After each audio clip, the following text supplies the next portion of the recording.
just seemed like it was a pipe dream, but it was worth following up. And I can still remember the first boardwalk we built. And it was really an escape for me. It was almost a form of self-care.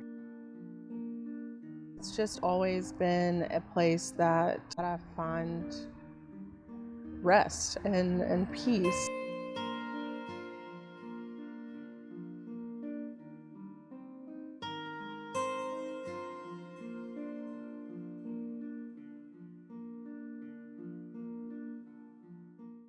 No trails. We sort of bush hogged our way through it and found a spot overlooking the East Bay, and just as we broke through, a blue heron took off and flew up into the distance. Had this great vision that this could be a nature preserve, and it just seemed like it was a pipe dream, but it was worth following up. I developed an interest in Conestee, and I came along just at about the time they had acquired permission from the state to develop this as a nature preserve and to bring people into this preserve. But it was wild country down here. There were very few trails other than deer trails. It was going to take an effort on our part to build some trails and boardwalks that people could use to get access to the park. So we started out and we worked together as a team. And I can still remember the first boardwalk we built across the water. And that first boardwalk stayed in place for about 18 years. That was Woody Walk.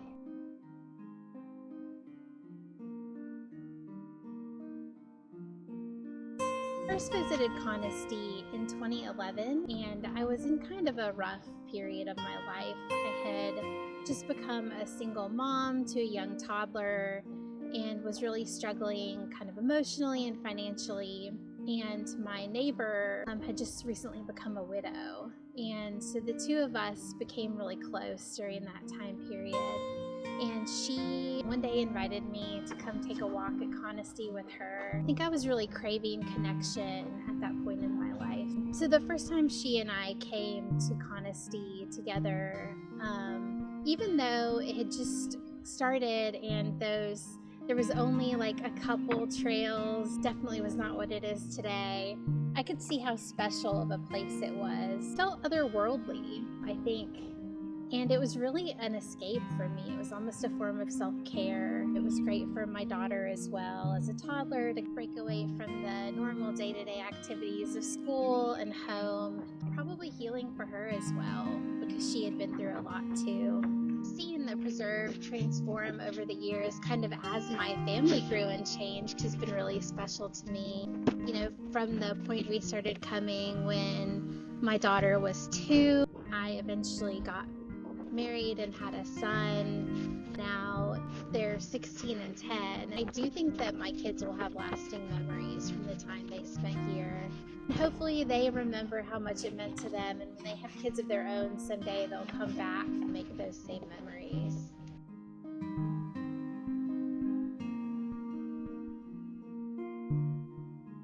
It's been several years since I was first introduced to Conestee. And since then, a lot has happened in my life personally, and it's just always been a place that I find rest and peace, and that has kept me afloat, you know, through all of the changes and hardships and even the joys in my life. You know, I've experienced you know, challenges with mental health and just grief, a lot of loss over the past couple of years. Has been, you know, if I'm having a hard day or something and, you know, he tells me, why don't you, you know, go out, and this is always the place that I come to. So it's cool that it's kind of like my place. I knew last year that I wanted to do something that could impact the community in relation to grief, because it's something that we all experience, or you know, will experience at some point. When I found out about the idea of the wind phone, I knew just the place to put it. The phone concept was created, and they had the tsunami in Japan. And there was a local who, the year before, he had lost his aunt to cancer. And he always wanted a way to remember her and connect with her. So he put this old rotary phone in a phone booth in his backyard in his garden. And when the tsunami came through, he opened it up to the public. So the idea is that it's a phone that's not connected to anything, but the idea is that you can go and you're in a serene place and you can say whatever you'd like to say to a loved one that you miss. And it just to have that connection. And I think it's super important that, it's in nature.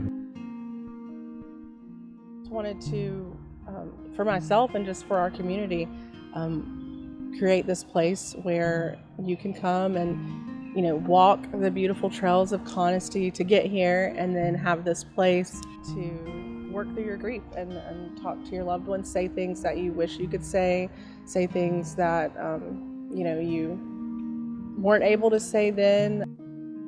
I love all of the stories and messages that I've gotten on social media, and just people in person just telling me how special the phone has been to them, and that just brings me joy, because it makes me feel like I've had my hard times, and as does everyone, and I think this is a thing that can connect us all so that we can connect with our loved ones that we miss.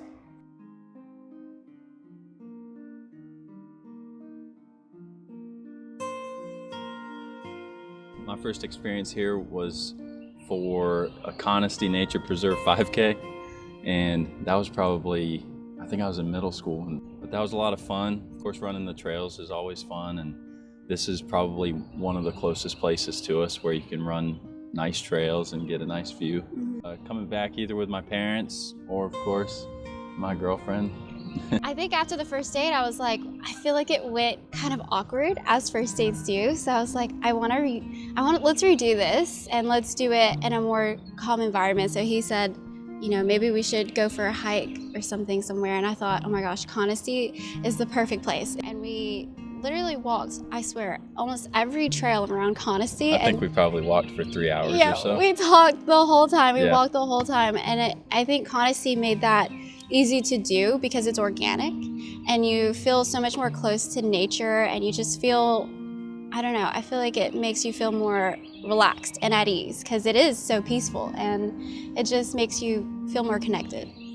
A couple years later, the Nature Playscape opened up, and Erin reached out to me through email, and she said, hey, our Playscape's opening up. Would you guys like to do another photo shoot? Maybe we can get a couple in the photos too. And I thought, okay, so me and Ken were like, maybe the couple of the photos, that would be fun. So we check out the Playscape, she takes a few photos, and then we come over here to the observation deck, and I'm like modeling for the photos, and I hear, hey babe, turn around. And I turn around, and this guy is down on one knee, and I'm like, oh my gosh, what the heck? I start crying. It was all planned out. It was all planned out. Oh my gosh, Erin was in on it. She sent me an email. I really thought it was for work. It's pretty crazy how all of that got set up. So Conestee just has a really special place in our hearts for both of us.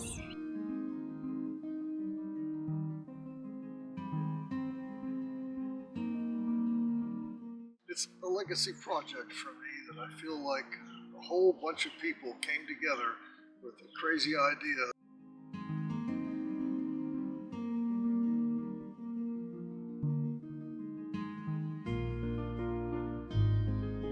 It means a lot to me. I was a consulting environmental engineer my whole life. I'm very proud of a lot of the facilities that I built. But nothing gives me bigger satisfaction in being able to come down here, walk the trails and boardwalks that I helped build, and enjoy the nature and the peace and the serenity is down here. So it gave me a whole second career. And I like to think of this as a part of my legacy. I'm very fortunate that both my sons moved to Greenville and they raised their families in Greenville, so I've got 5 grandkids here. Conestee is the place I bring the grandkids. They love to come here. They're just pleased to know that this was something their grandfather worked on and with a lot of other people to make it a reality.